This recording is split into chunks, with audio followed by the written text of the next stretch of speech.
India కూటమిలో చీలికలు వస్తున్నాయి. కూటమిలోని పార్టీల్లో నాయకత్వ పోరు మొదలైంది. ఇండియా కూటమి పనితీరుపై పశ్చిమ బెంగాల్ సీఎం మమతా బెనర్జీ అసంతృప్తిని వ్యక్తం చేశారు. అవకాశం ఇస్తే ఇండియా కూటమికి బాధ్యత వహిస్తానంటూ సంకేతాలిచ్చారు దీదీ. మమతాకి సమాజ్వాదీ పార్టీ కూడా మద్దతిస్తోంది. అయితే మమతా బెనర్జీ వ్యాఖ్యల్ని కాంగ్రెస్ ఖండిస్తోంది.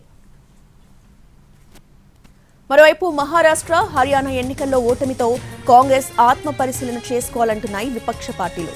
ఇండియా కూటమి నాయకత్వ బాధ్యతలు మమతా బెనర్జీకిచ్చే విషయంపై చర్చించాలంటున్నారు సమాజ్వాదీ పార్టీ జాతీయ అధికార ప్రతినిధి ఉదయ్ వీర్ సింగ్.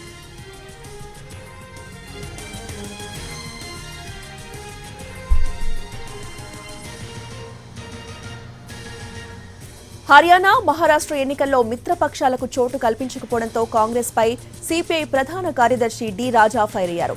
భాగస్వామ్య పార్టీల మాటను కాంగ్రెస్ వినుంటే ఎన్నికల్లో ఫలితాలు భిన్నంగా ఉండేవన్నారు. ఇదే అంశంపై పూర్తి అప్డేట్స్ ని ఢిల్లీ నుంచి మా ప్రతినిధి రాజు అందిస్తారు. రాజు,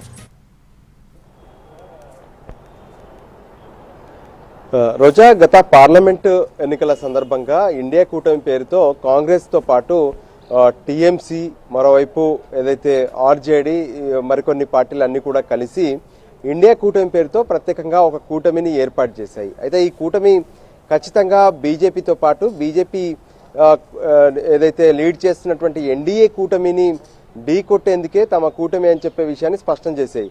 అంతేకాదు అదే సమయంలో కాంగ్రెస్ ఒక విషయాన్ని స్పష్టం చేసింది.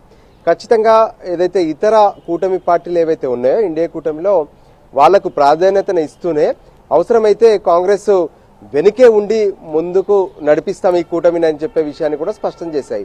కానీ ఈ మధ్య కాలంలో వస్తున్నటువంటి అసెంబ్లీ ఫలితాలు ఏవైతే ఉన్నాయో ఈ అసెంబ్లీ ఫలితాలు ఇప్పుడు ఇండియా కూటమిని కొంత ఇబ్బందికరమైనటువంటి పరిస్థితిలోకి నెట్టేస్తుందని చెప్పుకోవచ్చు. పైగా కూటమిలో ఇప్పుడు చీలిక కూడా మొదలైందనేది స్పష్టంగా అర్థమవుతుంది. ఎందుకంటే హర్యానాలో ఖచ్చితంగా కాంగ్రెస్ గెలుస్తుందని చెప్పారు. కానీ చివరి నిమిషంలో ఫలితాలు తలకిందులైపోయాయి. బీజేపీ మూడోసారి అధికారంలోకి హర్యానాలో వచ్చేసింది. సో మహారాష్ట్రలో కూడా ఈ విషయంలో ఖచ్చితంగా కాంగ్రెస్ ముందుండి నడిపించింది. ఇతర పార్టీలకు కావచ్చు, కూటమిలో ఉన్నటువంటి పార్టీలకు కొంత సరైనటువంటి ప్రాధాన్యత ఇవ్వలేదంటూ ఆందోళన వ్యక్తం చేసినటువంటి సందర్భాలు కూడా కనిపించాయి. అదే అంశానికి సంబంధించి సిపిఐ కావచ్చు, లేదంటే ఆర్జేడీ కావచ్చు, మరోవైపు టీఎంసీ, వీళ్ళందరూ కూడా స్పష్టం చేసినటువంటి పరిస్థితి కనిపించింది. సో ఓవరాల్ గా చూస్తుంటే కూడా ప్రస్తుతం పార్లమెంటు సమావేశాలు జరుగుతున్నటువంటి నేపథ్యంలో పార్లమెంటు సమావేశాల్లో ప్రత్యేకంగా ఏదైతే అదానీ అంశానికి సంబంధించినటువంటి వ్యవహారంలో కాంగ్రెస్ ఆందోళన చేస్తుంటే టీఎంసీ ఈ మధ్యకాలంలో 2 సార్లు డుమ్మా కొట్టింది. సో ఒకవైపు టీఎంసీకి సంబంధించి మమతా బెనర్జీ కొంత ప్రత్యేకంగా తను ఒక విషయాన్ని కూడా స్పష్టం చేస్తున్నారు. వాస్తవానికి ఈ ఇండియా కూటమి అనేది లాలూ ప్రసాద్ తీసుకొచ్చినటువంటి ఒక ఆలోచన, తన ఆలోచన మేరకే మొదటి సమావేశం పాట్నాలో జరిగింది.